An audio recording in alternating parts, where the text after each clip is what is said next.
អាញាធរសេវាហិរញ្ញវត្ថុមិនមែនធនាគារដែលហៅកាត់ថាអសហនិង Association of Charter Certified Accountant ដែលហៅកាត់ថា ACCA បានចុះអនុសារណៈនៃការយោគយល់គ្នាស្ដីពីការកសាងសមត្ថភាពនិងការស្រាវជ្រាវការផ្លាស់ប្ដូរព័ត៌មាន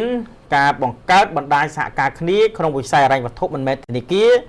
នៅព្រឹកថ្ងៃទី9ខែធ្នូឆ្នាំ2024នេះនៅទីស្តីការ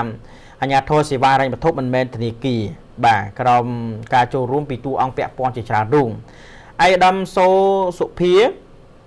ប្រធានមជ្ឈមណ្ឌលបច្ចេកវិទ្យាហិរញ្ញវត្ថុនៃអគ្គលេខាធិការដ្ឋានអាជ្ញាធរសេវាហិរញ្ញវត្ថុមិនមែនធនាគារបានបញ្ជាក់ដឹងថាការចុះអនុសារណៈនៃការយោគយល់រវាងអសហដែលរួមបញ្ចូលនៅគ្រប់បាទនិយត្តករនិងអង្គភាពក្រមអាវ៉ាតជាមួយទៅនឹង ACCA នេះគឺមិនមែនត្រឹមតែឆ្លើយតបទៅនឹងគោលបំណងនៃការបង្កើតអសហដែលធ្វើសមាជកម្មយន្តការនៃការគ្រប់គ្រងនិងការត្រួតពិនិត្យលើវិស័យហិរញ្ញវត្ថុមិនមែនធនាគារក្រមឆាត់អសហតែប៉ុណ្ណោះទេថែមទាំងផ្ដល់ទៅនឹងសារៈសំខាន់មិនអាចខ្វះបានតាមរយៈការបើកផ្លូវជូនទៅដល់គ្រប់ប្រតិបត្តិការបាទក៏ដូចជាជូនទៅដល់គ្រប់និយត្តករនិងអង្គភាពក្រមអាវ៉ាតក្នុងការទាញយកអត្ថប្រយោជន៍ពីកិច្ចសហការនិងកិច្ចសហប្រតិបត្តិការនេះលើការកសាងសមត្ថភាពការស្រាវជ្រាវការផ្លាស់ប្ដូរព័ត៌មាននិងការបង្កើតបណ្ដាញសហការជាឧត្តមប្រយោជន៍ដល់ការអភិវឌ្ឍសមត្ថភាពនិងស្ថាប័នរបស់ខ្លួនបើតាមការបញ្ជាក់ពីឯកឧត្តមមីវ៉ាន់ក្នុងនាមតំណាងឯកឧត្តមអគ្គបណ្ឌិតសុភាចារអូនពំនិរដ្ឋឧបនាយករដ្ឋមន្ត្រីរដ្ឋមន្ត្រីក្រសួងសេដ្ឋកិច្ចនិងហិរញ្ញវត្ថុនិងជាប្រធានក្រុមប្រឹក្សាអាជ្ញាធរសេវាហិរញ្ញវត្ថុមិនមែនធនាគារ